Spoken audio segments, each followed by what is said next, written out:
It's 11 p.m. on D-Day.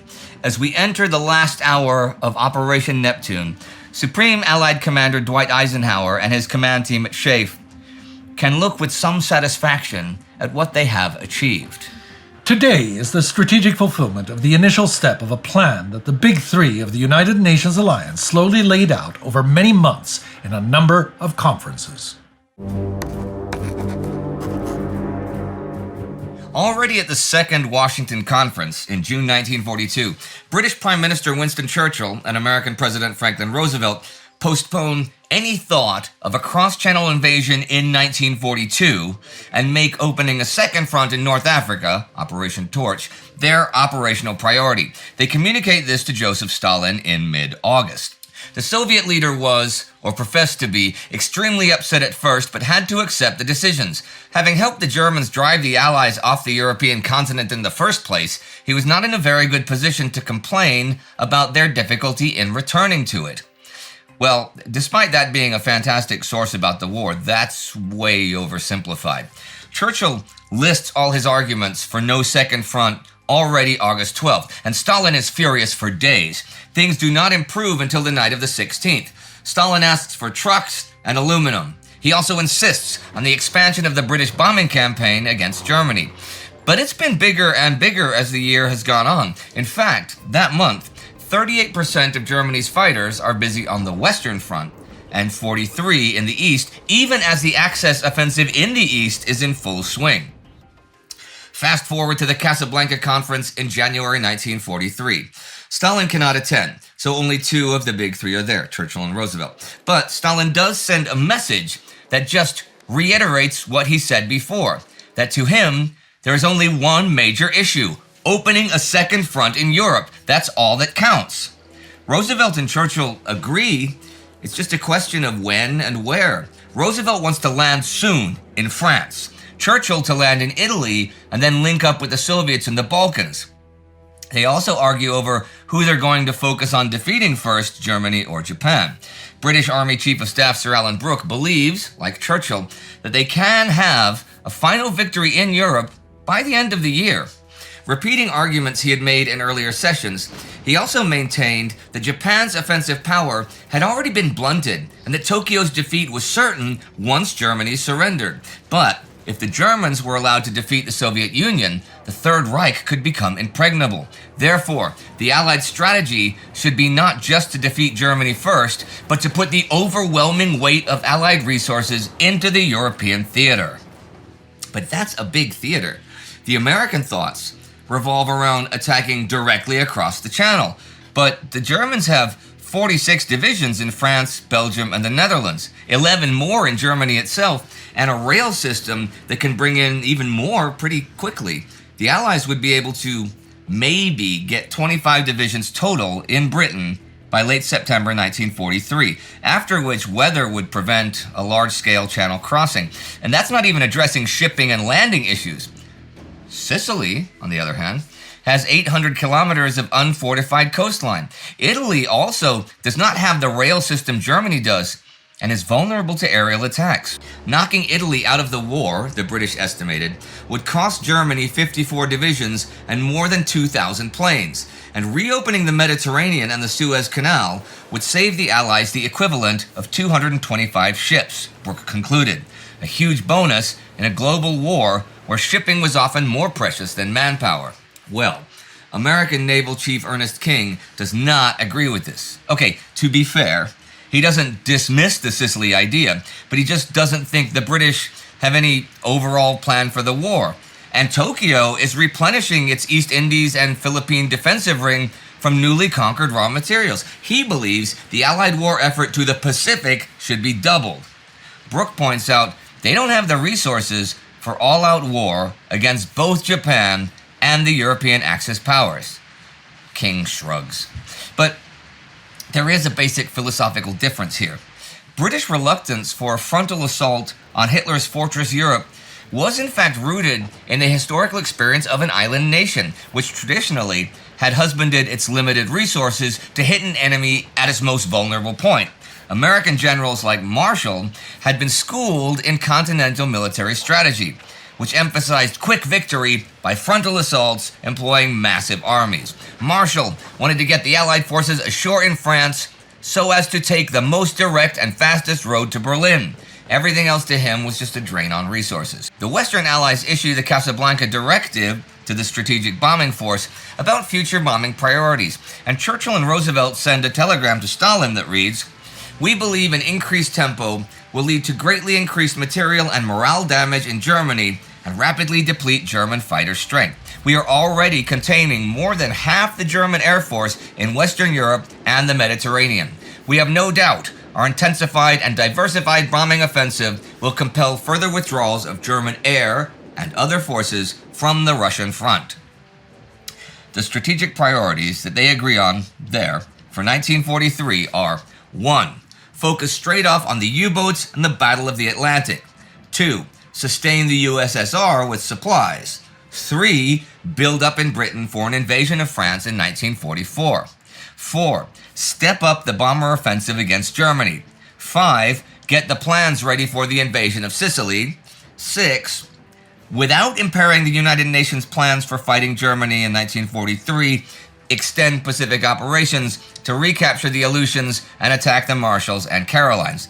And 7, something the British only reluctantly agree to, plan for a Burma offensive by November 1943. The conference also publicly announces what has really already been decided, that they will only accept the unconditional surrender of Germany, Japan, and Italy. Churchill thought of exempting Italy in order to maybe split it from Germany, but his cabinet would not hear of it. There are 2 reasons for this announcement at this time. First, since they had recently made a deal with François Darlan, who did serve in France's collaborationist government after occupation, they want to assure the world they're not going to make any sort of deals with the Germans or Japanese. And second, since it was now clear to Churchill and Roosevelt that a major invasion of France could not be launched in 1943, it would be well to reassure the Soviet Union that its allies were indeed in the war to the finish and had no intention of making any arrangement with an undefeated Germany. Where and how to invade Europe comes up again at the Quadrant Conference in Quebec in August. There is some real contention. Marshall rejects British ideas about invading Italy and demands a hard and fast date for invading France. See, his gang wants to stage a simultaneous invasion of southern France together with the cross-channel invasion. This provokes 3 days of arguments, with the British claiming that committing to Operation Overlord, the cross-channel invasion, does not preclude knocking Italy out of the war. Ernest King says he's not going to send another landing craft to the Mediterranean at the expense of Pacific operations. And since he controls over 90% of the landing craft available, he kind of gets to say which amphibious assaults take priority. However, in the middle of the conference, Pietro Badoglio's government in Rome, which was set up following the ouster of Mussolini a few weeks earlier, puts out some peace feelers to the Allies, and a possible armistice really changes things. For now, did the U.S. Joint Chiefs soften their attitude toward the British strategy for occupying Italy before 1 million Germans crossed the Alps? So they're now on board with invading Italy, but only if the main objective is still Overlord. And then the British have to be nailed down to launching that operation before the discussions turn to the war against Japan. This is also extremely heated. See, since the German U-boats were withdrawn from the Atlantic, King has been pulling American warships away to the Pacific for an offensive there later this year. And he is accused of actually hoarding landing craft. Tempers flare. And I love this next quote. This had become such a bone of contention by August 19th that when shots rang out, the staff officers who had been sent to wait outside the conference room jumped up in alarm at the prospect of their chiefs shooting out their differences. It proved to be Admiral Mountbatten proving with his revolver the toughness of pykrete, sawdust-bonded ice, which its inventor claimed would make practical huge floating airfields in the Atlantic. Look up pykrete and its inventor Jeffrey Pike for yourselves. You will be glad you did. Anyhow, Overlord comes up again at the Third Moscow Conference in October and November. The fundamental military divergence between the Allies also appeared to be solved. the American and British military representatives outlined the planned Overlord operation for the spring of 1944, the subordination of the Mediterranean campaign to it, and, in practice always the most critical point of all, the planned transfer of 7 divisions from the Mediterranean to the United Kingdom. The Soviet representatives, who were obviously pleased by what they heard, suggested, however, that the Allies try to get Turkey and Sweden to enter the war. These projects would have involved diversions from Overlord into the Eastern Mediterranean and Scandinavia, both old favorites of Churchill's and both strongly opposed by the Americans. Gerhard Weinberg points out something puzzling, that now that the British and Americans are on the official record as prioritizing Overlord over the Italian campaign, Joseph Stalin seems to vacillate on that issue, when, to the consternation of Eden and the horror of the Americans, Churchill instructed Eden to warn Stalin about the possibility that what Churchill asserted were difficulties in the Italian campaign might well force a postponement in the transfer of divisions from the Mediterranean, and hence a postponement of Overlord. Stalin did not react with anger, but instead said kind things about the Italian campaign that would have warmed the hearts of Churchill and Sir Alan Brooke. This might be because the recent string of Soviet successes have convinced Stalin that the Red Army can drive into Germany without any land action from the West, but that is just pure speculation. The Big Three meet in person for the first time at the Tehran Conference at the end of November. The first time Stalin has left Russia or the USSR since 1917. His mood has changed over the past few weeks. But it's no wonder.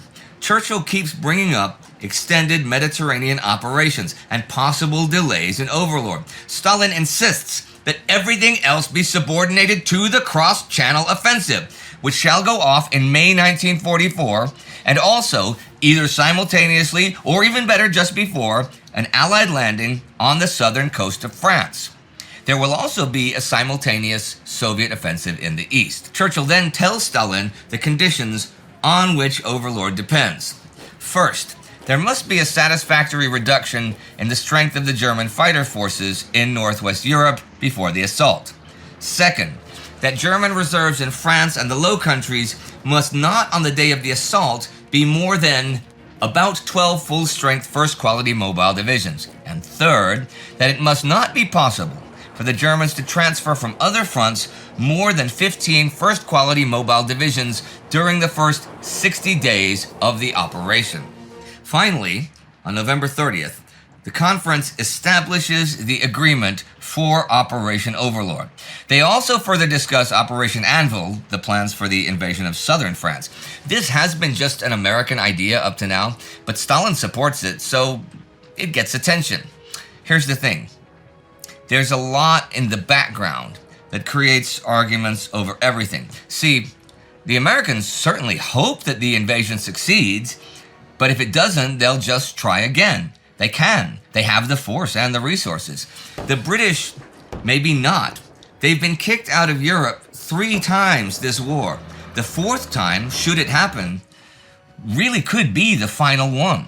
The Soviets just think it's about time for their allies to strike. Stalin insists a commander-in-chief be appointed for Overlord.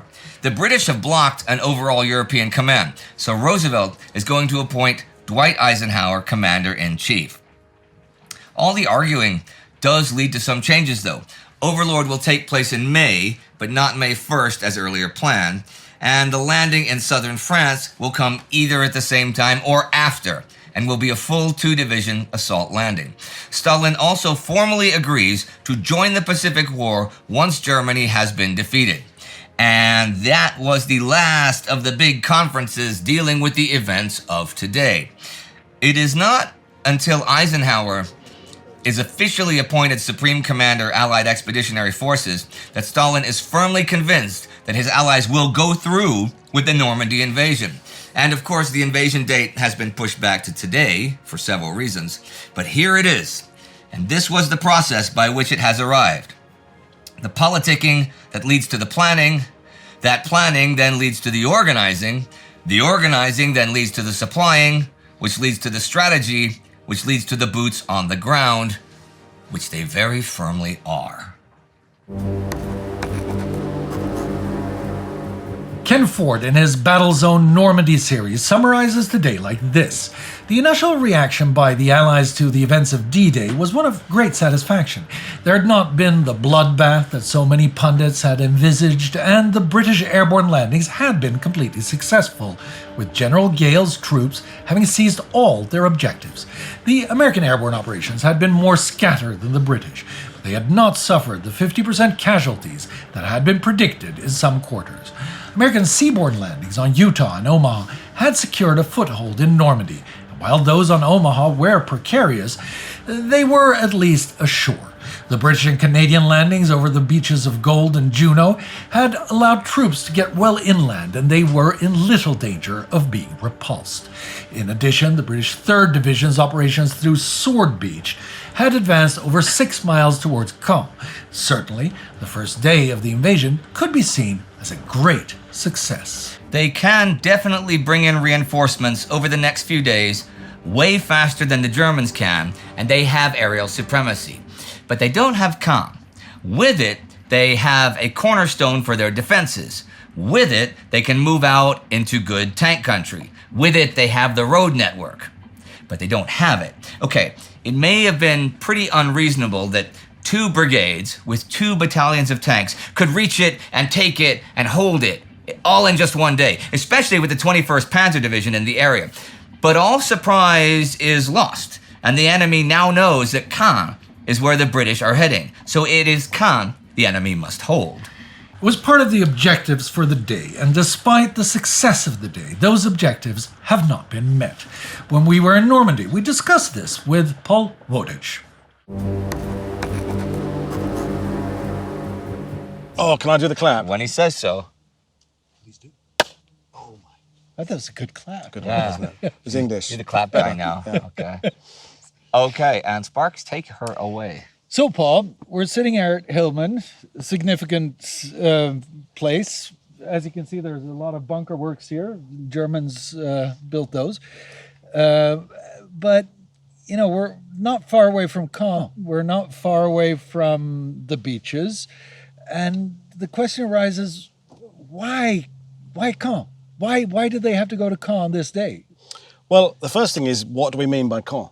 Does it mean the entry into the city limits? Does it mean the middle of the city? Or does it mean, which is what it means, the high ground beyond the Bourgebus Verrières Ridge, which is the big overlooking area that includes Hill 112, where Rommel was earlier in the year saying, he who holds Hill 112 holds Normandy. So getting to Caen means getting to that high ground beyond Caen. Getting into the city means nothing at all. But what complicates it is that we're forgetting that Miles Dempsey, commander of 2nd Army, when he had landed his corps in Husky in Sicily a year earlier, he had got his corps about 12, 13, 14 miles inland from the beaches. So when he's setting his objectives for his army in Normandy, he sets them the same distance he made in Husky, because you don't go backwards. You don't if you win the cup one year, 5 miles this time. Let's just go for 4 this time. That'll be fine. So he simply goes and sets that same standard. So that brings Caen within the same reach. So the stick that American historians particularly have been beating Montgomery with for years of the failure to get to Caen. Well, actually, it's Dempsey is a huge influence in it. But getting to Caen, it's a question that is a perennial one. I've sat and talked about it with many historians over the years, and I don't really know how I feel about it. I think you have to set it as the objective, because you've got to be aspirational. You've got to set that this would really help us if we got there. First day. Yeah. But are they going to get there in the first day? Well, not if these guys had anything to say about it. Well, that's it. And Hillman is the case in point of a not a failure in Allied intelligence, but a failure to fully grasp how these positions could be really, really tough to move through, because you've got interconnecting trenches and tunnels and machine guns and overlapping fields of fire. And as the British 3rd Division found out, they eliminated a Morris gun battery just down the road there. In fact, the German defenders kind of ran away. That was easy. 4 guns taken out. And then they approach this and they come under fire, and it takes a day to get past. And as we know now, by the time they get to some 9 p.m. in the evening, Caen isn't very far away, but it's just too far away to really risk moving to that first day. Well, again, it's like with the perspective, a lot of historians since the Second World War have judged Walter Model as one of the best and most capable of the German generals. The way he cautiously used his men at Kursk, and the way he, in the face of the counteroffensives, he held better than just about anyone on the line and stuff. But to some really respected, great historians like Robert Citino and stuff, to him, Model is a failure as a German general, because set pieces and static battles is the exact antithesis of entire German military theory. That means you are going to lose. If you are fighting, if you are in Stalingrad fighting, you're going to, that's not what you're supposed to do. It's mobile warfare. It's Bewegungskrieg. It's, that's it. So it's a great argument. Was Model a successful general, or was he an utter failure? It all depends how you look at it, right? But I mean, you mentioned that also earlier when we were talking about it. Whenever the Germans are at the butt end of Bewegungskrieg, they lose. They lose. Yeah. That's you saw that. Yeah. Well, you really see that in September, October 1943, when it is hold and bite periods, just getting to the Dnieper and then Kremenchug, the Bukrin Bend, they can't handle their own tactic. And the world has embraced that tactic, and you see that tactic here and stuff, and it's very interesting when the shoe's on the other foot. I'm going to be a little bit provocative and say that, in my mind, it doesn't really matter, because if they would have reached Caen and they would have done it, well, that would have meant that the Germans would have had to let them through at this point. So, so being at Caen would have meant that the Germans had let them through and had all the possibility in the world of counterattacking at Caen, and we're back to square one, right? Yeah, that's a very good point. The Allies certainly wouldn't have got there with enough of a force to hold it and keep it, back to bite and hold again, aren't we? And the fact is that 21st Panzer and 12th SS are on their way up as well, and that's another more formidable than 21st to come in the area as well. So, as a Brit, as someone whose great uncle landed down there on Sword Beach, I'm very defensive of the British performance in this sector, and I think that Sword Beach is not often seen as a successful landing. It was, and sure, they don't get as far as they're supposed to, but it's a really, really good first day, all things considered. I mean, you've already seen this in the episodes, because by now, we're going to be through most of the day. When you guys are watching this, at least you're going to have passed the point where they have resolved that the D-Day objectives will not be met. But another thing that's really unfair about it is, of course, that it wasn't just here. I mean, if you look at the map of the Cotentin Peninsula, you see that it's a patchy situation there as well. They haven't gotten all of the land that they wanted to hold.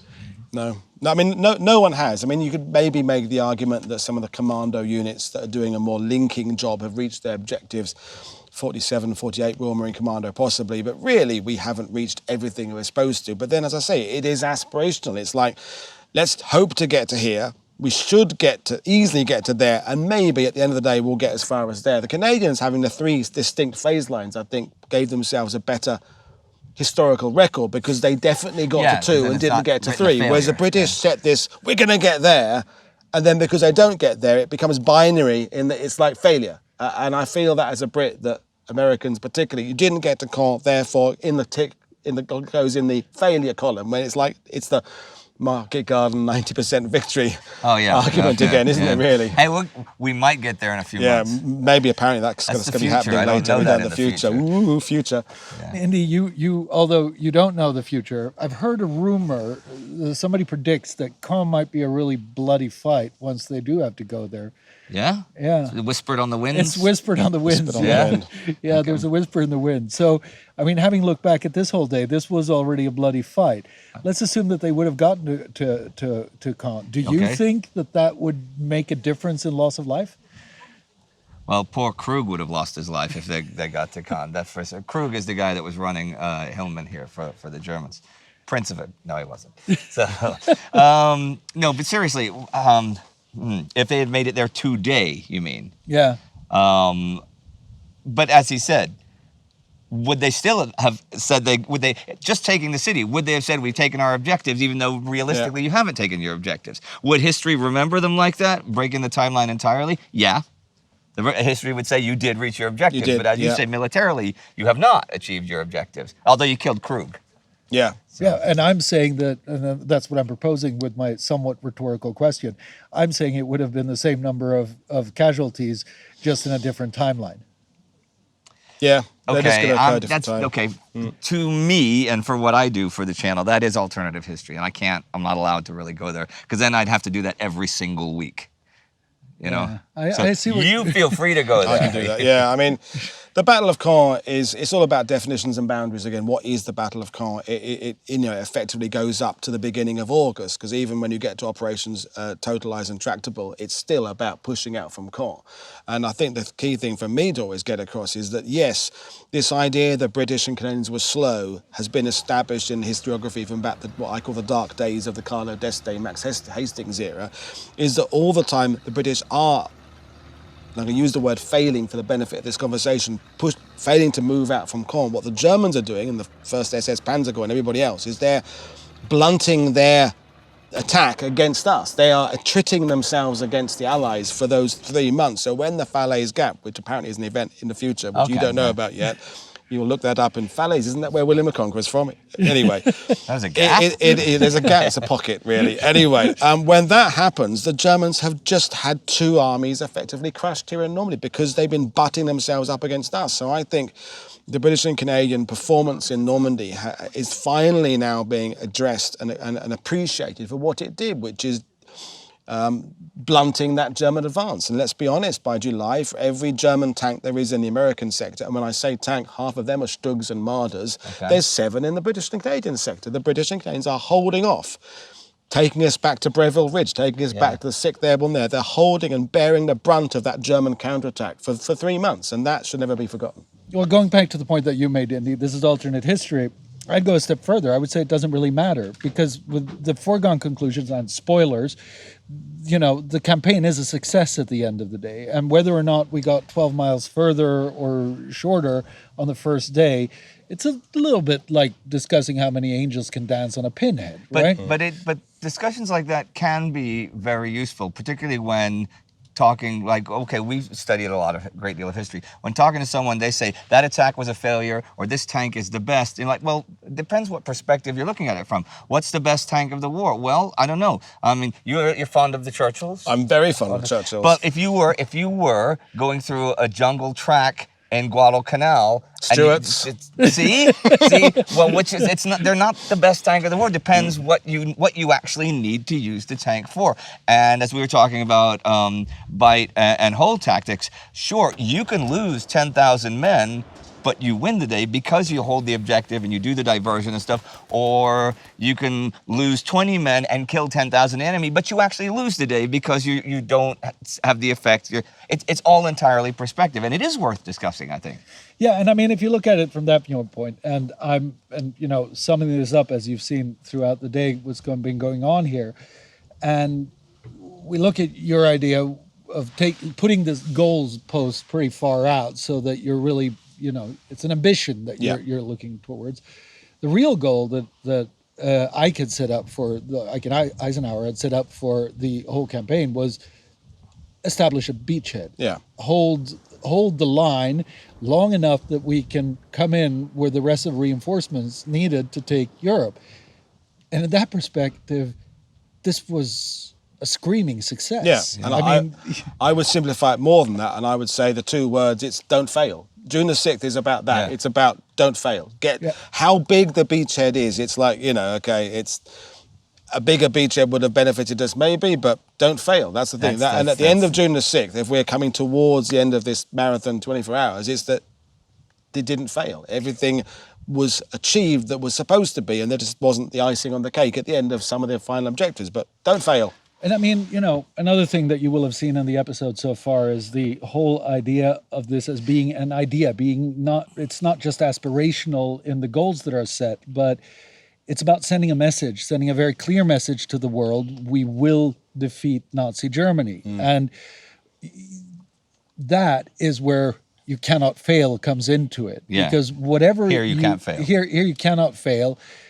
And then what success is, well, that is not failing. Militarily is maybe a discussion, but from a PR level and from the message viewpoint, well, the goals were met, and they were superseded because, and I think back to many hours ago when Eisenhower is sitting in his nickel-plated caravan, reading westerns and chain-smoking Camel filterless, because that's what he was doing, and he gets that first update where he realizes that almost all of the aerial attacks have brought in the soldiers the way they needed to be brought in, and that's the moment when I at least think that he's going, okay, I'm not going to have to go out and give that bloody message to the world that we have been pushed back into the sea.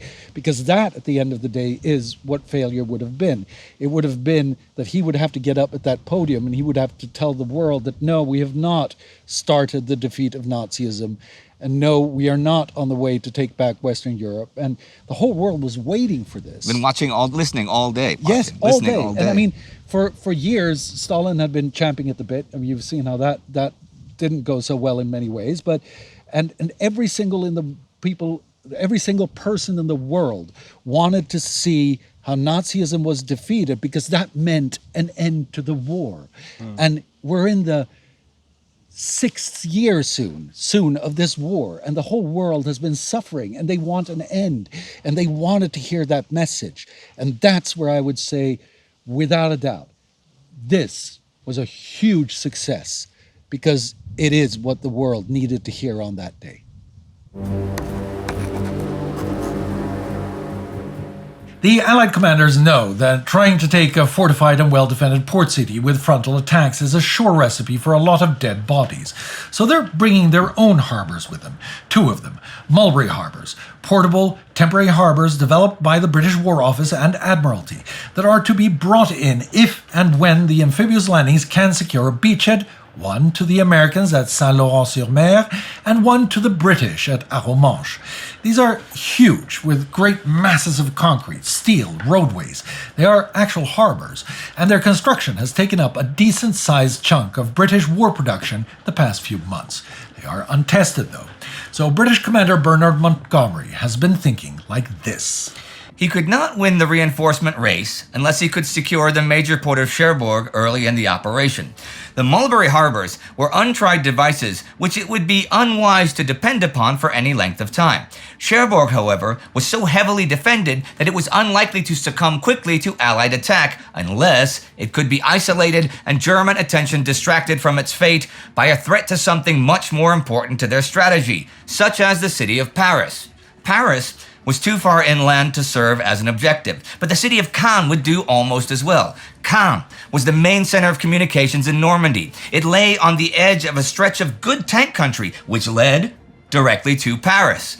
Montgomery believed if he took Caen, or even threatened it, Rommel would react by concentrating his forces to prevent an Allied advance into this open country. The Caen area was, in his view, the ideal objective for the British, while simultaneously diverting German attention from Cherbourg, which was to be the Americans' primary objective. For the men on the ground, it looks somewhat different. They have been fighting for hours, some for 24 hours. They are exhausted, wounded, under shock, and as they will later tell, not aware of their greater achievement. They have lost friends. They have killed other human beings. They have gone through the gates of hell. And what they have seen and done will be their baggage for the rest of their lives. The same goes for their enemy, who has the added burden of shock and loss of faith. That enemy has been fighting for Nazi Germany, and an ideology based on falsehoods, a mythology of hatred, and a chauvinist ideology of subordination. Today only spells the beginning of their defeat, and that is the shot that has rung out through the world. Through radios and newspapers and discussions across the world, the past 18 hours of these 24 hours have given hope to a world bereft of hope and wrapped in a dark cloth of war for almost 5 years. It is success that has come at high price, although a far lower price than the Allies themselves expected. 23,250 men landed on Utah for under 200 casualties. They are linked with the airborne units. 34,250 men landed on Omaha with 2,000 or so casualties. They have a tiny beachhead, 9 kilometers wide and a bit under 3 deep. 25,000 men landed on Gold with under 1,000 casualties. They have a large bridgehead, 10 kilometers wide and 10 deep. They are also linked with the Canadians from Juneau. 21,400 men landed on Juno Beach, under 1,000 casualties. They have not been able to connect with Sword or take Carpiquet airfield. 29,000 men landed on Sword, also under 1,000 casualties. They have reached 10 kilometers inland. The airborne took proportionally far higher casualties, but at the end of this day, it is unclear just what they are. 170,000 or so men are now in Normandy, with more on the way. When the actual death tolls are tallied, it is estimated that some 2,000 Allied soldiers have been killed today, 3,000 French civilians, and close to 10,000 German soldiers. They are only a tiny fraction of the millions who have lost their lives in this war so far. But the events of their demise will carry forward the memory of all the fallen, of all the bereft, because D-Day will become a beacon, a magnifying glass through which we view the defeat of Nazism. A defeat that will not purge the world of evil, will not solve all of humanity's shortcomings, will not usher in an era of eternal happiness. But today has brought light, it has brought hope, and it has energized a world in opposition of its own darkest impulses. Today is D-Day, and as Normandy is shrouded in darkness, her earth scarred and soaked in blood, she projects the light of a future in peace, respect, and humanity. For that is what today has done. It has rung the bells of liberty and showed that the forces of evil can be defeated. This has been D-Day 24 hours. Good night and good luck.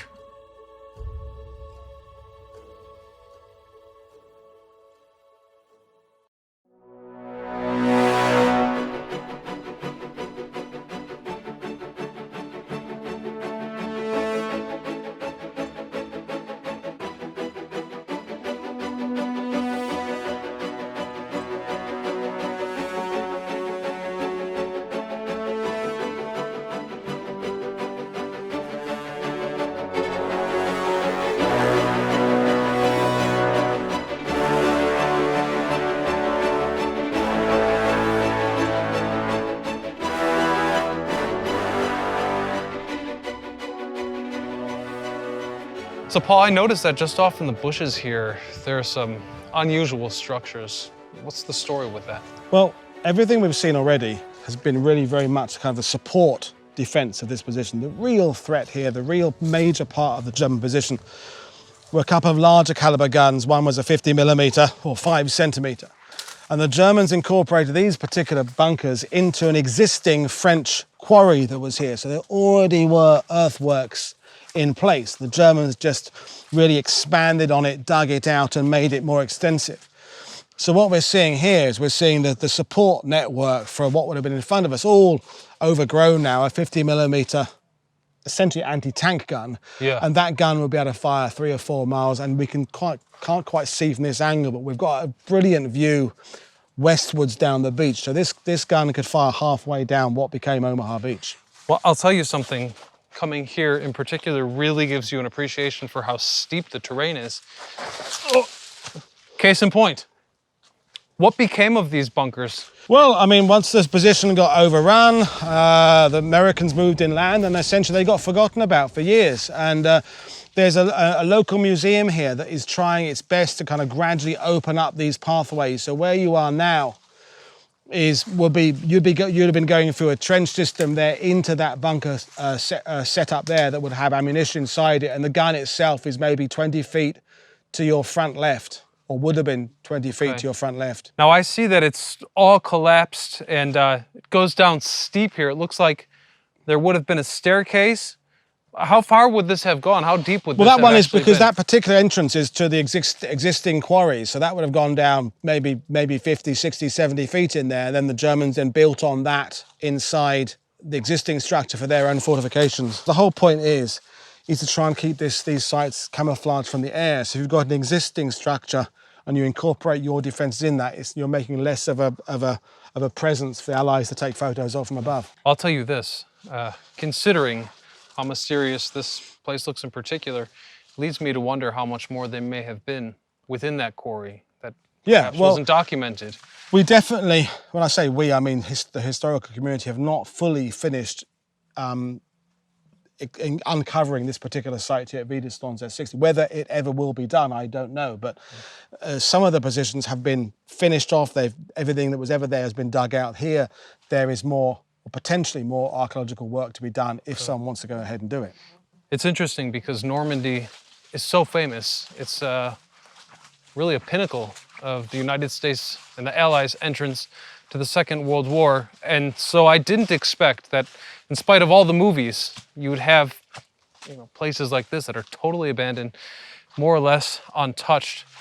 And check this out, right in front of us is also, this one looks, I'm afraid to even go there because who knows what condition the ground's in, but that looks like it goes down a ways. Yeah, that goes into another set of the underground positions here. And I think, wow, it's hard to say, but I think the 5 centimetre artillery piece was here.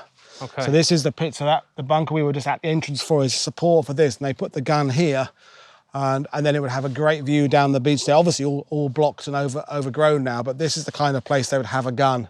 At what point after liberation and the conclusion of the war did the French and the Allies start to actually deconstruct the temporary harbor, the airfield? What became of all those physical elements that were installed here? Well, a lot of it wasn't really so much taken down as it either just kind of succumbed to time, or it then is gradually stripped away for the resources that are available. So the kind of rule of thumb was, if you were a French farmer here and you had a Panther tank that got knocked out in your field or something like that, is the scrap value of that metal you were compensated for when at some point, maybe 48 or 49 or 1950, the authorities came over, they would take that gun away for metal to be able to be used to rebuilding Europe, and you'd get your, whatever it would be, a couple of $100 for that piece of steel that was in your property. And the same thing happened to the bunkers. Bunkers, some of them are smaller ones, are broken down to make a hard core for rebuilding of roads.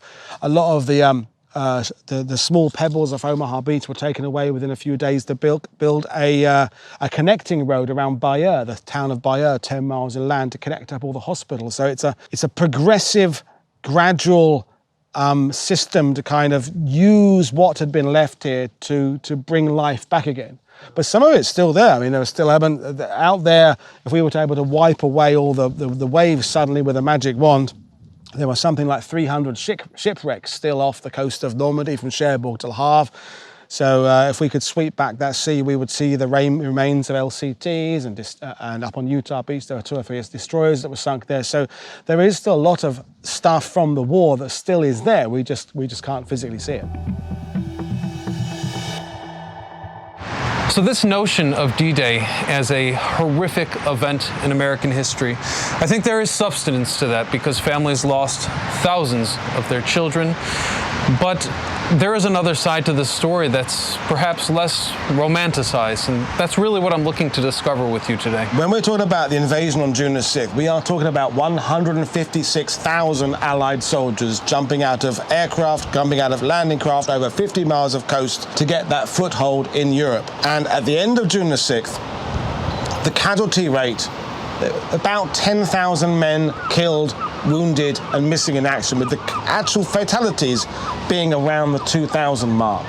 Now, if you are the parents of one of the 900 men killed on Omaha Beach, or the 300 or so killed around us on Juno Beach, D-Day, June the 6th, is a tragedy. You're receiving that telegram saying your son, your brother, your child, your husband has fallen in that event. But from Eisenhower's point of view, and Schaeff, who are back 85 miles away in Portsmouth at Southwark House, all the uncertainty is over because you've got your foot in the door. And the fact is, attacking is hard. Amphibious warfare is difficult. There are Germans with mortars and machine guns and artillery pieces. We're sitting in front of a 5 centimetre pack howitzer that could fire down this beach here.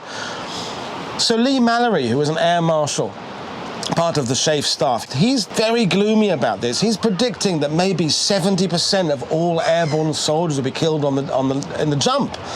Before you even hit the ground. It was much, much less than that. The projected losses on Juno and Omaha were higher than what actually occurred. So at the end of June the 6th, D-Day is an incredibly successful amphibious operation that, yes, cost some lives.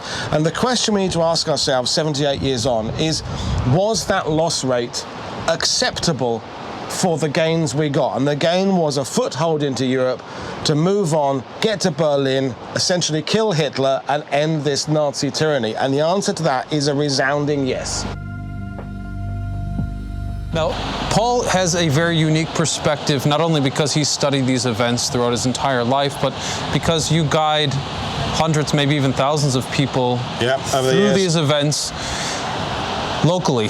And you mentioned that part of the reason people have a doom and gloom perspective on D-Day as opposed to a celebratory, successful feeling is that the tours are really restricted. Yeah, it's the American sector particularly, that people who come, a lot of them have got a day.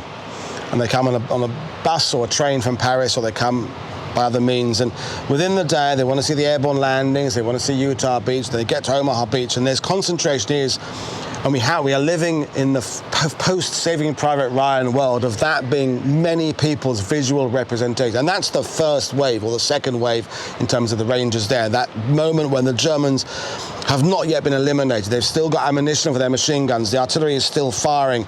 And that's when the loss of life was, that first wave, 85% losses on Omaha Beach and some of the assault companies, killed and wounded. But then the movie kind of skips to the end of the day. And then that's how tours end up doing. They skip from that first wave off to, go and acknowledge the graves at cemetery. They don't do the next phases, which are the regrouping of American troops, the pushing up the bluffs, the getting over the German defenses, the eliminating of the German defenses, and the victory phase seems to get ignored. So it's the narrative has become the tragedy of that first wave, which is tragic, and if you're a parent of that son, we said that, it's awful. But the victory that followed often gets overlooked because of the constraints of touring and because of the imagery with the video games, Medal of Honor, Call of Duty. The images are always about that first moment on D-Day, but D-Day is a day. The first landings were at dawn, and they're still coming ashore late in the evening on June the 6th. And if you walked ashore on any of the 5 beaches in the afternoon, late afternoon, your day was a hell of a lot better than those that landed at that first moment, because the objectives had mostly been secured. The German positions are most eliminated. And so D-Day isn't just that first wave, but that is the focus of the general public. So just going back to the big day, we would have seen thousands of ships, hundreds of thousands of people. What would the beach and the surrounding area look like with all those people on it once the land was conquered and the troops settled in a bit? Well, there's a famous photo of about 6 LSTs, landing ship tanks, coming ashore. The photo was taken from a little bit further up from us, but pretty much the same view. And within 3 or 4 days of D-Day, this is unrecognizable in terms of how it had looked at the end of June the 6th, when it is still very much a combat zone. Within 3 or 4 days, this looks like a harbour. This is now marshalling yards and MPs and depots and trucks unloading supplies. They're building an artificial harbour here. Mulberry A was sited here, that was never fully finished because a storm hit on June the 13th that lasted a few days. But even within a few days of D-Day, you're talking this as being an artery for now the feeding of the supplies into Normandy. So LSTs, LCTs coming in almost round the clock, streams of trucks driving inland. An airfield had been built on the bluffs over there. That was operational by the June the 7th, so there were already C-47s landing there. A few days after that, P-38 Lightning fighter bombers are landing, and this area here would have been unrecognizable a few days later from how it had been on D-Day.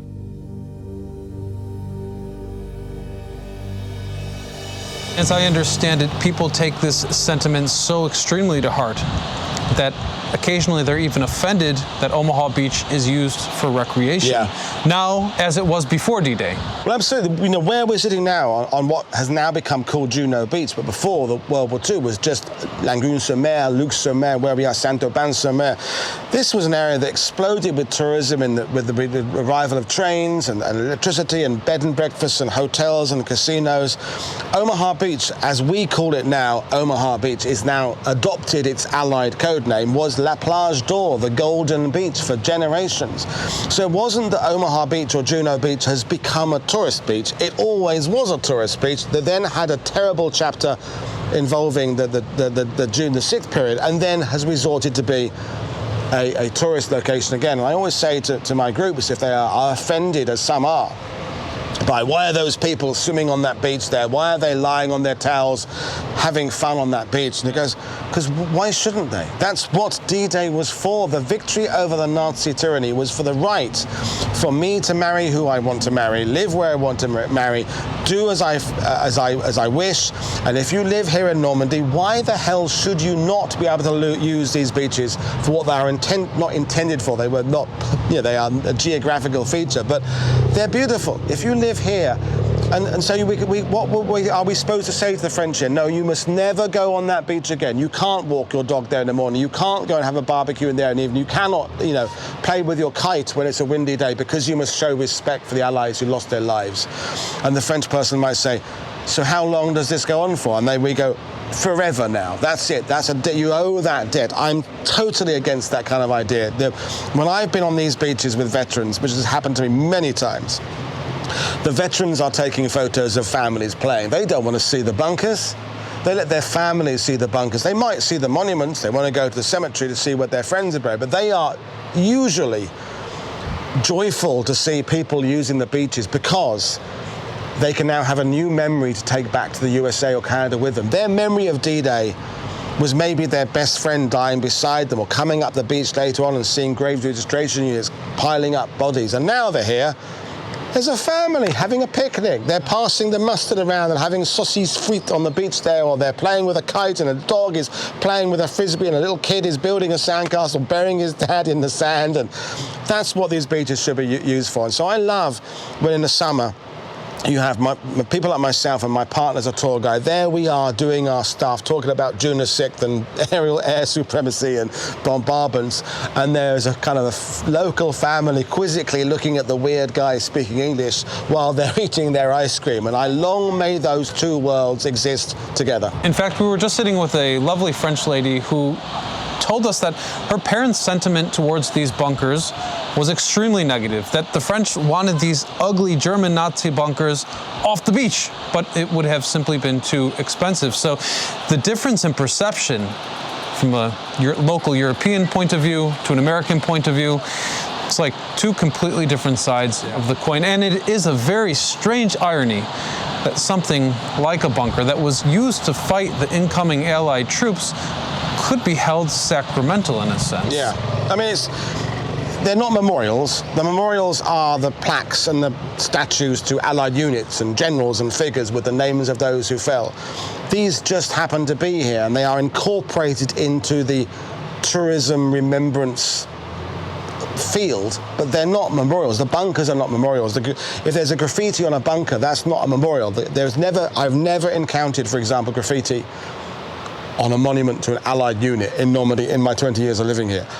Are bunkers sometimes got graffiti on? Yeah, sure, because the French say, well, we didn't ask for them. The Germans built them there. They were there, built to stop Allies and indeed French troops coming to the liberation of Europe. And if they're there now and we want to stick a picture of Bart Simpson on it, well, what the hell? And so I have no problem with there being graffiti on bunkers. It's just like, they're ours now, and we can do what we want with them. So there's a tapestry of remembrance, acknowledgement of the occupation. Sometimes you see buildings with damage that's been unrepaired. Sometimes they repair the damage. It's down to the individual to decide what they want to do with that. Do they leave the bullet holes as a story, or do they cover the scars? It's like individuals and people who survive cancer. Sometimes they use their scars as a badge of I survived this. Other people are like, no, I hide it. I want to cover it. There's no correct response. It's how you as an individual, and the French, the British, the Americans, Canadians all have different feelings, and all this is going on in the same space. And I love the fact there are restaurants here, and there are also people visiting for the D-Day sites, and all those worlds are coexisting. It's fantastic. From this vantage point in the modern day, I can see people bathing in buoys that outline a recreational area.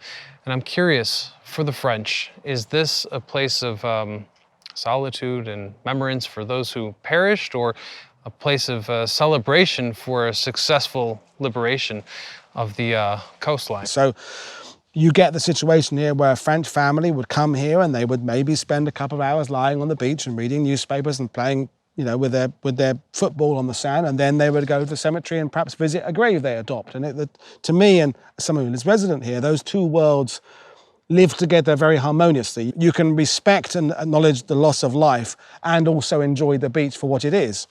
And if you ask the veterans, I've been on that beach with many men who served there and who lost friends there, is that the greatest thing they can see when they return is the beach being seen as something beyond just a place of tragedy and loss.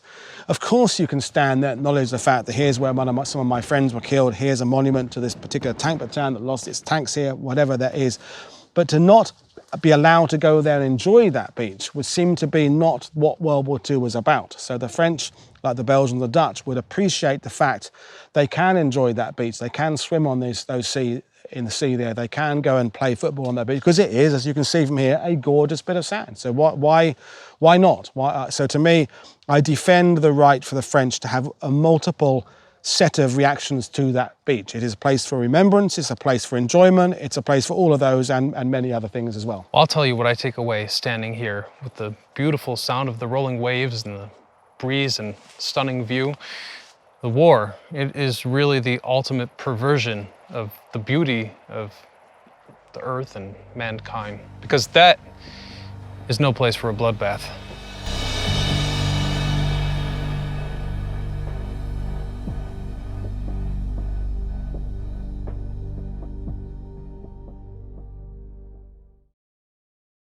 So it is Thursday. We've been shooting for a total of 4 days now. We've made fantastic progress. We've seen some really interesting stuff. And I think what Paul said earlier today, we're covering things that people don't normally cover. And I think that that's really the most exciting thing.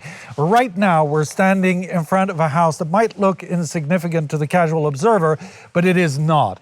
It is central to the story that we're telling, the story of how the world found out about D-Day during the day it happened, but also central to the fighting, because we are at the journalists' headquarters behind Juno Beach, which is very close to Sword and very close to Gold, or not, because it's a really long stretch of beach. And one of the really underestimated battlegrounds of D-Day was right here, where the British and Canadian soldiers had to fight house to house and go through it. And the journalists were right in the middle of that. I mean, in the evening we see, spoilers, the 21st Panzer comes driving down just a little bit further back here. And so they're right here. They're hearing the gunshots and they're reporting, and the world is finding out. And this is really our starting point to do this documentary. Although it is the fourth day of shooting, this is where we begin. This is our moment of genesis. And how do you feel about that on a day like today? I feel really contrasting emotions. On one hand, I know the story of D-Day from the movies, from the cinema, which is very cinematic, very intense. But what I've seen here, the battle scars were severe, but in a way they were far and few between, especially since the French have taken such efforts to restore their town as it was before the war. This leads me to another contrast. Paul was telling me that American visitors here treat the bunkers on the beach as sacramental sites, whereas the French lady we were sitting with last night described it as a heinous obscenity, a Nazi bunker on their recreation beach. So, every place that we've been has been a strong contrast of emotion for me, and this is no exception.